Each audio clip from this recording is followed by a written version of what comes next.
പിതാവേ, ഇവർ ചെയ്യുന്നത് ഇന്നതെന്ന് അറിയുകൊണ്ട് ഇവരോട് ക്ഷമിക്കണമേ. ലൂക്കോസ് 23 അധ്യായം 34 വാക്യം. ഇത് യേശു കാൽവരി ക്രൂശിൽ മൊഴിഞ്ഞ ഒന്നാമത്തെ മൊഴിയാണ്.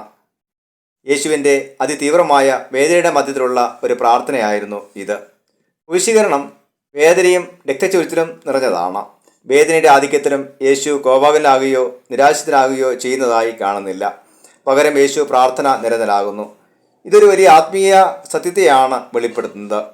വേദനകൾക്ക് ഒരിക്കലും ഒരു വ്യക്തിയെ ദൈവമായിട്ടുള്ള കൂട്ടായ്മയിൽ നിന്ന് അകറ്റി നിർത്താൻ കഴിയുകയില്ല.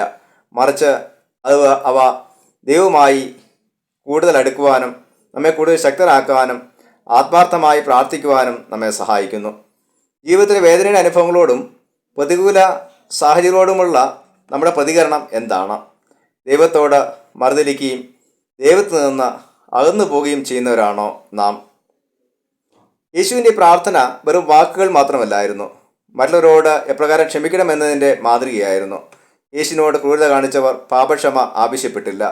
അവർ തങ്ങളുടെ പ്രവൃത്തികളിൽ അനുതപിച്ചുമില്ല. തങ്ങളുടെ അനീതിയെ അവർ ന്യായീകരിക്കുന്നില്ല. എന്നിട്ടും യേശു അവർക്ക് വേണ്ടി പ്രാർത്ഥിക്കുന്നു. യേശു അവരോട് ക്ഷമിച്ചതിൻ്റെ പ്രകടനമാണ് പ്രാർത്ഥനയിലൂടെ വെളിപ്പെട്ടത്. യേശുവിൻ്റെ സ്ഥാനത്ത് നാം ആണെങ്കിൽ നമ്മുടെ പ്രതികരണം എന്തായിരിക്കും? കോപവും വൈരാഗ്യവും പ്രതികാര ചിന്തകളും നമ്മെ ഒരിക്കലും ദൈവത്തെങ്കിലേക്ക് നയിക്കുന്നില്ല. എന്നാൽ ക്ഷമയും സഹനവുമാണ് ഇത്തരം സാഹചര്യങ്ങളിൽ ഒരു ദൈവപൈതലിന് ആവശ്യമായിരിക്കുന്നത്. യേശുവിൻ്റെ ഈ പ്രാർത്ഥന മനുഷ്യൻ്റെ അത്യന്തയെക്കുറിച്ചുള്ള തിരിച്ചറിവിൻ്റെ ഫലമായിരുന്നു. പലരുടെയും തിന്മപ്രവർത്തനങ്ങൾ അറിവില്ലായ്മ കൊണ്ടായിരിക്കാം. ഇതിനർത്ഥം യേശു അവരുടെ പ്രവൃത്തികളെ ന്യായീകരിക്കുന്നു എന്നല്ല. നമ്മുടെ ദൈനംദിന ജീവിതത്തിൽ മറ്റൊരുമായ ഇടപെടലുകളിൽ വ്യക്തികളുടെ അറിവില്ലായ്മയെ മനസ്സിലാക്കുവാനും കണക്കിലെടുക്കാനും കഴിയുമ്പോഴാണ് അവരോട് ക്ഷമിക്കുവാനും അവർക്ക് വേണ്ടി പ്രാർത്ഥിക്കുവാനും നമുക്ക് കഴിയുന്നത്.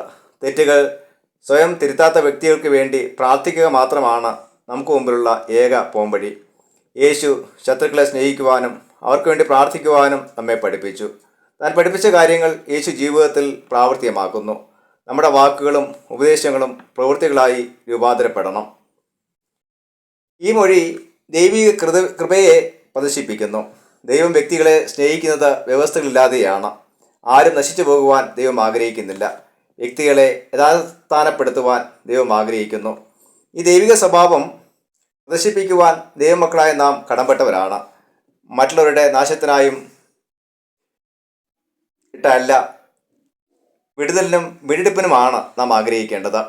നമ്മെ ഉപദ്രവിക്കുന്നവർക്ക് വേണ്ടിയും നമുക്കെതിരായി പ്രവർത്തിക്കുന്നവർക്ക് വേണ്ടിയും പ്രാർത്ഥിക്കുവാൻ നമുക്ക് കഴിയണം. ഈ മൊഴി നമ്മെ ഓർപ്പിക്കുന്നത് കോപവും പ്രതികാര ചിന്തകളും മനസ്സിൽ സൂക്ഷിക്കരുത് എന്നാണ്.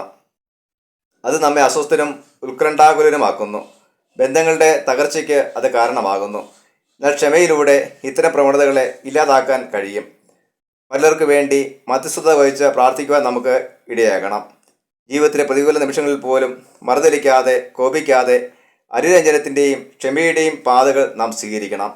ക്ഷമ എന്നത് മറ്റുള്ളവരോടുള്ള സ്നേഹത്തിൻ്റെ പ്രകടനമാണ്. ദൈവസ്നേഹം കൃപയിലും പാപക്ഷമയിലും അധിഷ്ഠിതമാണ്. ക്രിസ്തു കാൽവരി ക്രൂശിൽ കിടന്നുകൊണ്ട് മൊഴിഞ്ഞ ഒന്നാമത്തെ മൊഴി ധ്യാനത്തിലൂടെ ക്രിസ്തീയ ജീവിതത്തിൽ ക്ഷമയുടെ പ്രാധാന്യം നമുക്ക് ഉൾക്കൊള്ളാം. അതിന് ദൈവം നമ്മെ സഹായിക്കുമാറാകട്ടെ. ആമേൻ.